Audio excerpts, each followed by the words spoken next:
Friend welcome back to my channel जिसका नाम है ऑनेस्ट टू बाय समीर। आज हम आए एक नया वीडियो लेके जिसमें कि आज हम बात करने वाले हैं एसी में गैस लीकेज के बारे में। जी हाँ, जो एसी यूज करते हैं उनके सामने कभी ना कभी ये समस्या जरूर आई होगी। बात करते हैं एसी में अगर गैस लीक हो जाती है तो आप कैसे जान पाएंगे कि जी हाँ, ये कंफर्मेशन कैसे दे पाएंगे आप अपने आप को कि जी हाँ, एसी में गैस लीक ही हुई है या एसी में गैस खत्म हो चुकी है। जी हाँ, इस बारे में बात करेंगे। सम टाइम क्या होता है, एसी हमारे रूम को ठंडा नहीं करता है लेकिन हमें पता ही नहीं होता कि ये ठंडा क्यों नहीं कर रहा है। लेकिन मेन जो रीजन होता है एसी में गैस का खत्म हो जाना। इस वीडियो में आज हम बात करेंगे 5 इंडिकेशन के बारे में। जब ये इंडिकेशन आपको एसी में देखने को मिलते हैं तो आप समझ जाइएगा कि आपके एसी में गैस खत्म हो चुकी है और आपको एसी में गैस रिफिल करवाने की जरूरत है। तो चलिए शुरू करते हैं वीडियो। पहले लक्षण के बारे में बात करते हैं। पहला जो लक्षण होता है एसी में गैस खत्म होने का तो वो होता है आपके कमरे को ठंडा ना कर पाना। जी हाँ, अगर आपका कमरा पहले जैसा ठंडा नहीं हो रहा है जिसकी वजह से आपको गर्मी लग रही है और पहली जैसी कूल फीलिंग, जो ठंडी फीलिंग रहती थी, आपको लगता था बहुत ज्यादा ठंडा हुआ करता था, अब वो ठंडा नहीं हो पा रहा है, तो आप समझ जाइएगा कि आपका जो एसी है उसमें गैस डालने की जरूरत है।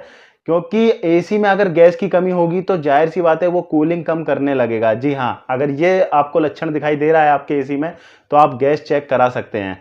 चलिए जानते हैं दूसरे लक्षण के बारे में। दूसरा जो लक्षण होता है एसी में गैस ना होने का वो होता है एसी में बर्फ जमना। जी हाँ, आप सोचोगे एसी में कैसे बर्फ जम सकती है। जी हाँ, एसी के इवेपोरेटर पे बर्फ जमने लगती है अगर आपके एसी में कहीं से गैस लीकेज होती है या फिर एसी में गैस नहीं होती है।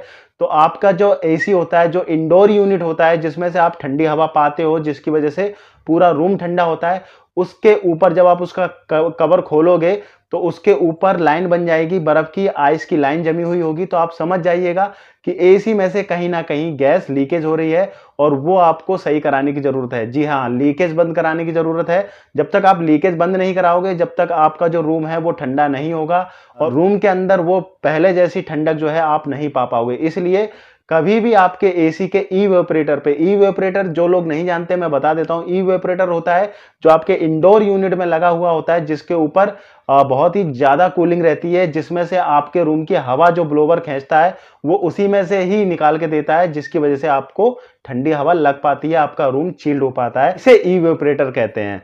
तो इसके ऊपर अगर बर्फ की लाइनें आपको दिखाई दे रही हैं 2 या 3, तो आप समझ जाइएगा कि एसी लीकेज कर रहा है। तो चलिए जानते हैं आप तीसरा लक्षण क्या होता है एसी में गैस ना होने का। तीसरा जो लक्षण होता है वो होता है एसी से आवाज आना। जी हाँ, अगर आपके एसी में से बबलिंग की आवाज आ रही है या फिर आपके एसी में से कुछ इस तरह की आवाज आ रही है जैसे कि आप पंचर सही कराने आते हो तो वो टायर वाला जो होता है वो हवा भरता है, फिर उसके बाद में जो हवा निकालता है तो उस वक्त जो आवाज आती है ना, सेम इसी तरह की आपको आवाज अगर सुनाई दे रही है आपके इंडोर यूनिट से, तो आप समझ जाइएगा कि एसी में जो गैस है वो लीकेज हो रही है। उसमें आपको लीकेज बंद कराने की जरूरत है और उसमें गैस भरवाने की जरूरत है। जब तक आप ये नहीं कराओगे जब तक आपका रूम ठंडा नहीं होगा। तो ये था तीसरा लक्षण। अब बात करते हैं चौथे लक्षण के बारे में। एसी का मेन काम क्या होता है। एसी का मेन काम होता है कमरे में जो उमस होती है, ह्यूमिडिटी होती है, उसको खींचना, उसको अपनी तरफ लेना, एब्जॉर्ब करना, जब भी आपको वो ठंडी हवा दे पाएगा। अगर आपके कमरे में ह्यूमिडिटी कम नहीं हो रही है, उमस कम नहीं हो रही है, तो ये भी एक लक्षण होता है कि आपके एसी में गैस कम हो चुकी है, खत्म हो चुकी है, जिसकी वजह से आपको एसी में गैस डलवाने की जरूरत है। अब बात करते हैं पांचवें लक्षण के बारे में। अगर आपके एसी में गैस खत्म हो चुकी है तो पांचवा लक्षण होता है इसका कंप्रेसर से आप पता कर सकते हो कि आपके एसी में गैस खत्म हो चुकी है।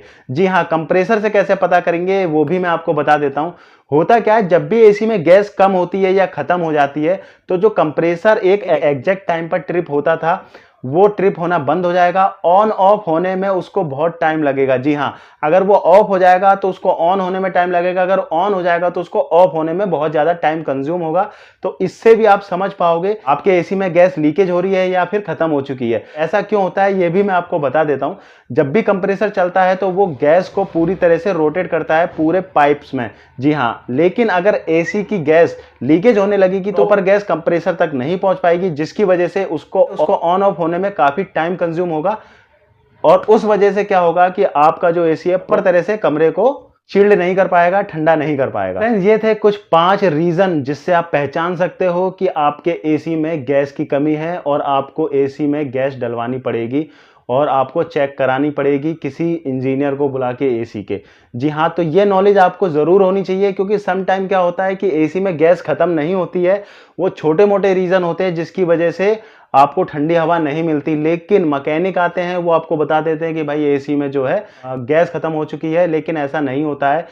तो आपसे जो पैसे हैं वो गैस के लिए जाते हैं, लेकिन गैस नहीं डाली जाती। इसलिए आपको ये सब जानना ज़रूरी होता है। बेशक आप इसको खुद नहीं कर सकते, लेकिन ये नॉलेज आपको ज़रूर होनी चाहिए कि अगर आपके एसी में गैस ख़त्म होती है तो उसके लक्षण क्या-क्या होते हैं। तो ये लक्षण इस वीडियो में आपको पता चल गए होंगे, ये रीज़न आपको पता चल गए होंगे कि अगर एसी में गैस नहीं होती है तो उसमें क्या-क्या लक्षण दिखाई देते हैं। तो आई होप कि आपको ये वीडियो अच्छा लगा होगा। अगर वीडियो पसंद आया है तो चैनल को लाइक एंड सब्सक्राइब करना ना भूलिएगा। Thank you so much video देखने के लिए, धन्यवाद।